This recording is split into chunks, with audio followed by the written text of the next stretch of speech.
And welcome back to आपके अपने channel Nitesh Tiwari learning में। आज हम बात करने वाले हैं प्री बोर्ड एग्जामिनेशन आपका 2024-25 का, जिसमें क्लास आपका 12th है, हिंदी इलेक्टिव आपका था। साथ ही देखिए इवनिंग शिफ्ट है आपका। बहुत सारी गलतियां करके आ रहे हो। सबसे पहली गलती तो यही है कि पेपर बहुत ज्यादा लेंदी होता है, बहुत ज्यादा बड़ा होता है, बट तुम लोग उसको मैनेज नहीं करते हो। तुमको लगता है बस 80 मार्क्स का है और पेपर हमने कर देना है, बट प्रॉब्लम यह है कि बहुत सारे बच्चे पेपर को छोड़कर आ रहे हैं क्योंकि टाइम को मैनेज नहीं करा है तुमने। तो फाइनल एग्जाम में नहीं करना है, ये एक प्रैक्टिस की तरह है। यहां पे टेंशन नहीं लेना है, गलत कर भी दिया है आपको कोई दिक्कत नहीं है। फाइनल एग्जाम में बस चैनल को सब्सक्राइब कर लो, बेल आइकन को जरूर दबा दो ताकि आपको ऐसी टिप्स मिल जाएं कि वो गलतियां फिर एग्जाम में ना हो, फाइनल एग्जाम में ना हो और आपके फुल के फुल मार्क्स मिल जाएं। देखो 3 आवर्स आपके होते हैं, 80 मार्क्स आपका मैक्सिमम है। आपको तीनों खंड के क्वेश्चन को करना बहुत जरूरी है। 13 ही क्वेश्चन होते, ज्यादा नहीं होते, लेकिन लेंदी बहुत ज्यादा हो जाता है, ये बात थोड़ी दिक्कत रहती है। आइए बात करते हैं आपके पहले पैसेज को। भाई पैसेज को ऐसे नहीं सॉल्व करते, पढ़ा मत करो, बहुत टाइम ज्यादा वेस्ट होता है। सीधा जाओ क्वेश्चन पे, क्वेश्चन को पढ़ने के बाद आया करो पैसेज पर। तो इसमें मैं आपको सिर्फ आंसर बताने वाला हूं। सबसे पहले हम देखेंगे कि आपका क्या कहता है, अगले दशक में भारत को लेकर कौन सी संभावनाएं आपके गद्यांश में व्यक्त की गई हैं। ऑप्शन का कहता है आपका इसमें कि अगले दशक में भारत सबसे बड़ी अर्थव्यवस्था होगा, ठीक है। अगले दशक में भारत पूर्ण शिक्षित राष्ट्र होगा, ओके। थर्ड कहता है कि अगले दशक में भारत सबसे युवा जनसंख्या वाला देश होगा, या उपयुक्त सभी।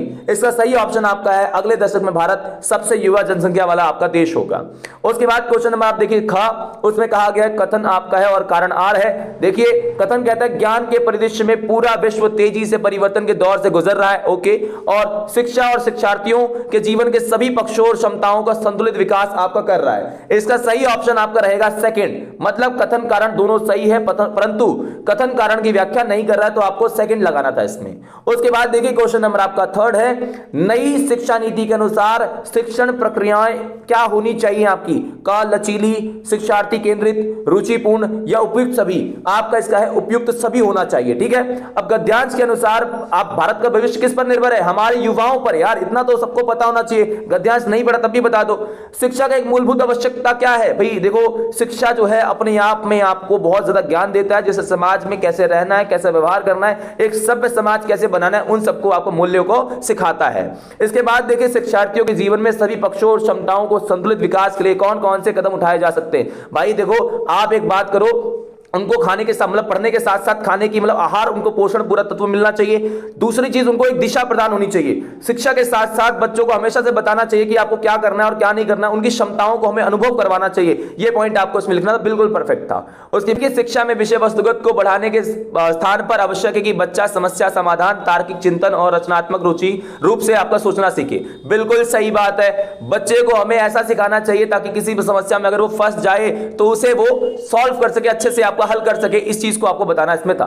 अगला आपका काव्यांश है। काव्यांश को आपको पढ़ना नहीं होता, सेम वही क्वेश्चन में जाओ, क्वेश्चन को पढ़ने के बाद काव्यांश में आपको आना होता है, जिसमें देखिए सबसे पहले आपको बताना है कि पहला क्वेश्चन बोलता है कि अकल जागी से कवि का क्या अभिप्राय है। आपका ऑप्शन है आपका भूल जाना है, समझ में आना है, सुबह जागना है, ये उपयुक्त सभी। सही ऑप्शन आपका है समझ में आना है। अगला देखिए, लोगों ने तो बेच दिए ईमान से क्या अभिप्राय है। लोगों ने क्या बेच दिया, ईमान बेच दिया, इसमें क्या मतलब है। लोगों ने अपना सामान बेच दिया, लोगों ने ईमान, आपके ईमानदार हो गए हैं, लोग सदाचारी हो गए हैं, लोग बेईमान और भ्रष्ट हो गए। इसका सही ऑप्शन आपका है फोर्थ, लोग बेईमान और भ्रष्ट हो चुके हैं, जैसे आज के समाज में हर कोई इंसान बनता चला जा रहा है। अगला देखिए आपका किस्म किस्म के अलंकार, इसमें क्या है, मतलब किस्म किस्म में कौन सा अलंकार है। पुनरुक्ति है आपका, उपमा है, मानवीकरण है या रूपक है। इसका सही ऑप्शन आपका है पुनरुक्ति अलंकार आपका इसमें आएगा। उसके बाद देखिए अगला क्वेश्चन आपका है इसमें 3 नंबर वाले आपका व्यक्ति माध्यम से है कि नेट साउंड से क्या अभिप्राय है।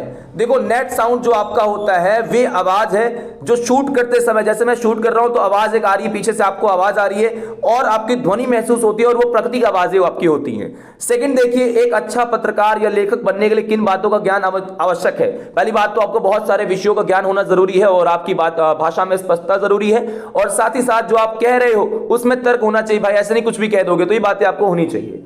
पत्रकारीय साक्षात्कार और सामान्य बातचीत में क्या अंतर है। देखो पत्रकारीय साक्षात्कार में आपका क्रमबद्ध अनुसार होता है, फिक्स होता है, निश्चित होता है, लेकिन सामान्य बातचीत में जैसा बोलना है वैसा बोल दो, जैसा मैं बोल रहा हूं। तो ये चीज आपको याद रखनी थी इसमें। उसके बाद देखिए अगला क्वेश्चन हमारा है, मुद्रित माध्यम जो है लिखित भाषा का विस्तार है। बिल्कुल सही बात है, मुद्रित जो माध्यम है आपको बताना था कि भाई किस प्रकार से बड़ी मात्रा में जो किताबें लिखी जाती है, ज्ञान लिखा जाता है, वो लिखित भाषा का ही आपका विस्तार माना जाता है। उसके बाद आपका फ्लैश या ब्रेकिंग न्यूज से आपका प्रारंभ करते हुए टीवी समाचार के विभिन्न आपके चरणों को क्रम से आपको लिखना है। सिंपली आपको पहले बताना है कि आपको इसमें डाई एंकर होता है, क्या होता है इसमें आपका डाई एंकर होता है। उसके बाद आपका फोन इन होता है आपका इसमें, और एंकर विजुअल होता है, एंकर बाइट होता है, और फिर लाइव आपका जाता है। ये सारे के सारे चरण आपको बताने थे। फीचर और समाचार में क्या स्पष्ट है, देखो फीचर जो होता है आपको सिंपली बताना है कि इसमें आपको कोई ढांचा नहीं होता है, फीचर में कोई ढांचा नहीं होता है, लेकिन समाचार जो होता है उल्टा पिरामिड शैली में आपका होता है। ये पॉइंट्स आपको लिखने थे, बिल्कुल आपके सही होते हैं। उसके बाद देखो यहां पर विषय, किसी भी विषय पे एक रचनात्मक लेख लिखना था, तो भाई रेलवे पे लिख सकते हो, तो आपकी पहली रेलवे यात्रा कैसी रही थी, कहां गए थे, किस प्रकार की व्यवस्था रही, या विद्यालय के प्रति आपका कर्तव्य क्या है वो लिख सकते थे आप, या युवा भारत के बारे में। ये सारे के सारे आपके पॉइंट इसमें रहते हैं। Then we talk about 6 question आपका जो है आपका छठा, जिसमें आपको बताना था कि शब्दों में मेलजोल कविता की पहली शर्त क्या होती है, टिप्पणी करना आपको। कविता की जो पहली शर्त आपकी होती है इसमें आपको बताना था कि भाई साहब शब्दों से खेलना आना चाहिए, आपको पता होना चाहिए क्या है क्या नहीं है, वो चीज आपको आनी चाहिए। एक अच्छे नाटक में मौन का क्या महत्व है, देखो मौन का बहुत ज्यादा महत्व है। कभी कभार क्या होता है कि अगर आप बिना कहे, कभी आपने देखा होगा स्टेज पे कोई बोलता नहीं है, उसके बावजूद बिना कहे बहुत मतलब आप उसकी आवाज को, उसकी भावना को समझ पाते हैं, तो उसका बड़ा महत्व है। कहानी के संदर्भ में चरमोत्कर्ष की भूमिका क्या है, चरमोत्कर्ष मतलब बड़े अच्छे तरीके से किसी बात को दिखाया गया हो, समझाया गया हो, कहानी में उसका महत्व जाना जाता है।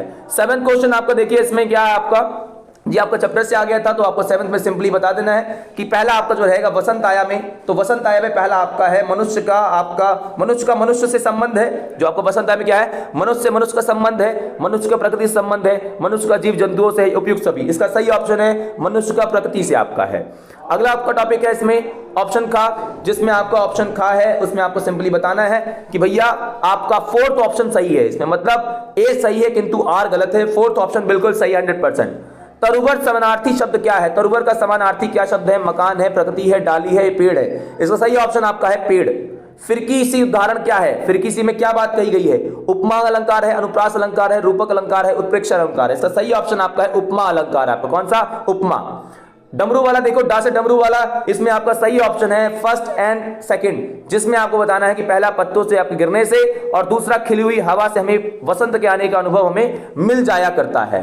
क्वेश्चन नंबर देखो 8 है आपको, मुझ भाग्यहीन ही तू सबल। सरोस्मृति में आपको किस प्रकार से भाग्यहीन का मतलब पैदा होता है, किस प्रकार कवि ने बताया कि जा चुकी है और उसके अलावा उसकी बच्ची भी अब चली जा चुकी है, तो मतलब वो बड़े शोक में है। इस प्रकार से आपका मुझ भाग्यहीन तू सबल, मतलब एक प्रकार से कवि अपने बारे में कह रहे कि मैं भाग्यहीन हूं और तू सबल है, मतलब तू मेरे लिए एक प्रकार से अच्छी है, जो उस चीज के बारे में बताना चाह रहे हैं आपके सूर्यकांत त्रिपाठी निराला जी।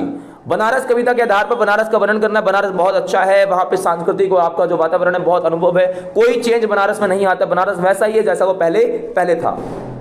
फाग करही आपका सब चरचरी जोगी, फाग और चरचरी को देखकर आपकी नागमती के हृदय में अनुभूति आपको होती। नागमती बहुत ज्यादा मतलब आपका विरह में आपको रहती है और बहुत कुछ सोचती इस चीज के बारे में, ये चीजें आपको इसमें बतानी थी।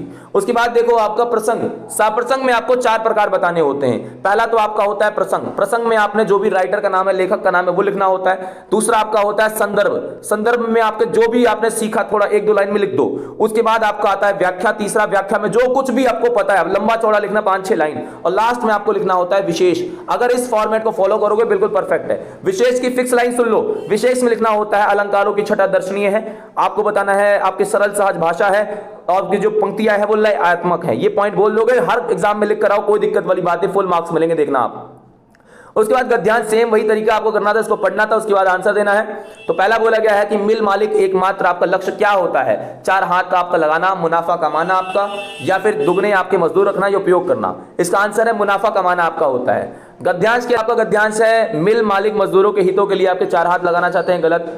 मिल आपके जो मालिक है मजदूरों की उन्नति और काम के लिए तीव्रता के लिए नए नए ख्याल सोचते हैं, गलत। मिल मालिक जो है काम की गति बढ़ाना चाहते हैं ताकि लाभ में वृद्धि हो, बिल्कुल सही। थर्ड आपका बिल्कुल सही है। अगला क्वेश्चन आपका इसमें है गा, निम्नलिखित कथन और कारण पर विचार कीजिए और सर्वाधिक उपयुक्त जो विकल्प है उसका चयन कीजिए। इसमें आपको बताना है जो उपयुक्त आपका विकल्प है वो है क्वेश्चन नंबर आपका 4, मतलब टॉपिक आपका 4। कथन कारण की दोनों सही है लेकिन कथन कारण की व्याख्या नहीं करता, 4th बिल्कुल सही रहेगा, 100% आपका बिल्कुल सही है।